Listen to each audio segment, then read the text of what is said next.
The shadows of the Whispering Woods still lingered in their minds as Sharon and her 300 warriors continued their march. The steep ascent to Bee Mountain loomed ahead, but before they could scale its rugged slopes, they needed to find the old, wise man known as Uncle Dio. His knowledge of the mountain's secrets was unmatched, and without his guidance, they would risk being lost forever in its maze of hidden trails and treacherous cliffs. Uncle Dio was a legend in these parts. He lived on the outskirts of the forest, in a secluded hut surrounded by thick bamboo and tall grasses. Few had seen him in recent years, but stories about his eccentricities and love for trick questions were well known throughout the land. Sharon knew that reaching him would not be easy. He was known to test those who sought his counsel, and only the sharpest minds could win his favor. Sharon and the warriors moved cautiously along the narrow, winding path that snaked through the dense forest, knowing they were approaching the domain of Uncle Dio. The air was thick with the scent of earth and leaves, and every rustle or snap of a twig made them halt, eyes scanning the shadows for any signs of danger.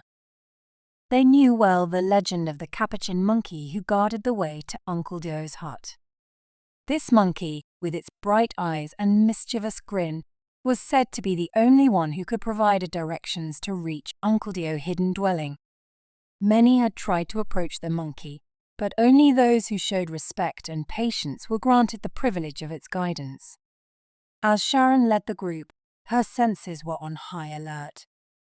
She felt the weight of the forest around her, the branches above seeming to close in, forming a canopy that allowed only slivers of light to filter through. After a long stretch of marching, they came to a small clearing where the fig trees stood taller and thicker than the rest. There, perched comfortably on a low-hanging branch of a particularly large fig tree, sat the capuchin monkey. Its fur was a rich chestnut brown, and its tail hung lazily down the side of the branch. The monkey wore an amused smile, its eyes twinkling with a blend of curiosity and intelligence. It seemed to be waiting, and when it caught sight of Sharon, it locked eyes with her and gave a slow, deliberate nod, as if recognizing her presence. With a playful gesture, the monkey raised a small hand and beckoned Sharon closer, its grin widening as if it knew a secret that only it would be willing to share. The warriors around her tensed, unsure of what to make of the situation, but Sharon, sensing that this moment was crucial, took a deep breath and stepped forward. She approached the fig tree slowly, her eyes never leaving the monkey's gaze, feeling a mix of trepidation and excitement. The forest seemed to hold its breath, waiting to see what would happen next. The monkey told Sharon about the path, the mysterious Yangala, and number 7. Yangala knew everything about Uncle Dio and was the keeper of the 7th path to Bee Mountain. The monkey also revealed where Yangala could be found. With this knowledge, Sharon led her warriors to Yangala's hut. They marched forward into the dense forest and soon arrived at a junction. To the left, rows of bamboo trees swayed gently, while on the right stood a solitary tree with 2 branches forming the shape of the number 7. Sharon recalled the monkey's words and signaled her warriors to follow the path that resembled the number 7. As they moved deeper into the forest, an eerie sensation settled over them with every step. Suddenly, Sharon halted and raised her hand. She sensed animals approaching, their presence growing nearer with each passing moment. She signaled her warriors to remain calm, keep their weapons steady, and not react with fear. Turning her head slowly, Sharon saw a pride of white lions emerging from the shadows, ancient and majestic. Their leader walked directly toward her, locking eyes with unwavering intensity. The warriors, though cautious, held their composure and did not draw their weapons as the lions circled, inspecting each warrior carefully. Sharon addressed the pride leader, "We come in peace, seeking the counsel of Yangala. Please, Ujuma, lead us." Then she bowed respectfully to the white lion. Ujuma watched Sharon closely before speaking. "Follow me," he commanded, "but do not look left or right. The voices of Stick must not distract you." Stick was a deceitful and selfish presence that wandered the 7th path, luring travelers astray, often to their doom. Sharon signaled her warriors, and they began to march forward carefully. She sent a messenger to alert her warriors about Stick and his tactics. As they marched deeper into the forest, the fog grew thicker until the warriors could barely see each other. To maintain their formation, they placed their left hands on each other's shoulders, forming a single line. Sharon moved cautiously, keeping her eyes fixed on Ujammah's tail. Suddenly, someone called out Sharon's name loudly, but she did not respond. She thought, "Tricks of Stick." The voices began calling out each warrior's name, accompanied by eerie and unsettling noises. Sharon spoke firmly. "May the one who sees all silence you immediately." At her words, the voices ceased, and the warriors continued marching. But then, the voices resumed, speaking in the ancient tongue of the ancestors, making the atmosphere even more unsettling. Each warrior's soul seemed to understand the words. "You will never find the relics or the book, for you will not make it there. You won't make it there." A few warriors shivered, fear creeping into their hearts. Sensing this, Sharon shouted again. "May the one who sees all silence you." She ordered everyone to chant these words in unison. The warriors' voices rose together, repeating the chant. The disembodied voices screamed back, "Shut up!" But the warriors continued their chant relentlessly. Gradually, the thick fog began to lift, and the path ahead became clear. Ujammah was nowhere to be seen, but in the distance stood Yangala, waiting. Yangala grinned, and Sharon, showing respect, bowed her head as her warriors followed suit. She knew that Yangala was known for his ability to change faces and attire instantly when meeting someone new, making his true appearance a mystery. Those who had only heard of him knew he possessed great power, and dealing with him required careful consideration. The warriors took their positions, and Yangala and Sharon began to talk.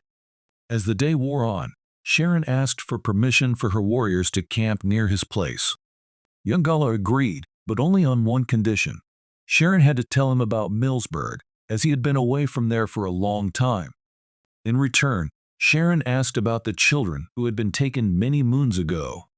Yangala revealed that the children had been captured in the mountains, but Flashville would know more.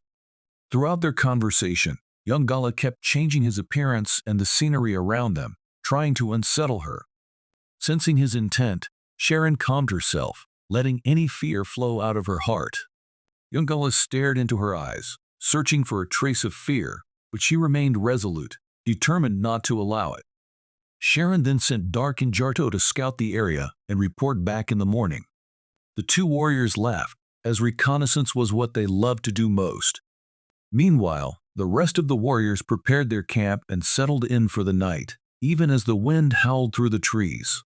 Sharon and Yangala continued their conversation, speaking of the challenges that lay ahead. Before they parted, Yangala handed Sharon 7 palm branches. He instructed her to place them in alignment with the army's formation. As darkness descended suddenly, they were to hold the branches aloft, which would light up. When the darkness lifted, the branches were to be lowered. These branches, Yangala explained, would guide the army to Uncle Dio. Sharon and the warriors left Yangala, carving their way through the dense forest toward Uncle Dio's hidden hut. They marched with determination, their footsteps in sync, following Sharon's steady lead. The forest was alive with the sounds of rustling leaves and distant calls of birds, yet their focus remained on the path ahead.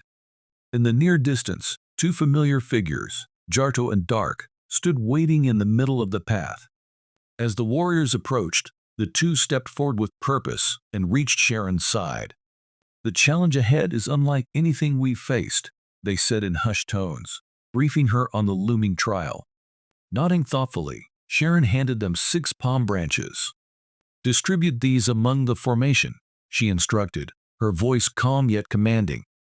They took the branches, weaving through the ranks to hand them out with precision. The march continued, but soon the path became unnervingly dark. It wasn't just the shade of trees. This darkness swallowed everything in front of them, forming a tunnel of pitch black. Sharon signaled to those holding the palm branches, and they obediently raised them high. Instantly, a soft, protective light surrounded the warriors, forming a glowing bubble that pushed the darkness back. Sharon remembered the words of Yangala. No one must look back. Don't glance to the side, not left or right. Just keep your eyes straight ahead. She began to sing a tribal song, her voice rising with confidence, and soon the warriors joined in unison. The path is dark, my foes are many, but the one who sees all is my light. We celebrate his goodness and love, for victory is ours. Their voices echoed through the darkened passage, and the very air around them seemed to pulse with the power of the song. As they sang, the darkness let out a chilling scream, twisting and writhing before dissipating like smoke in the wind. In its place, the pathway opened up, revealing the sunlit garden that surrounded Uncle Dio's hut. Strange herbs and plants grew there, their shimmering leaves reflecting the sunlight, casting an ethereal glow over the clearing. Sharon motioned for her warriors to halt, her hand raised as she stepped forward alone. The garden was still and quiet, except for the occasional rustle of leaves in the gentle breeze. She approached the small, weathered wooden door and knocked firmly.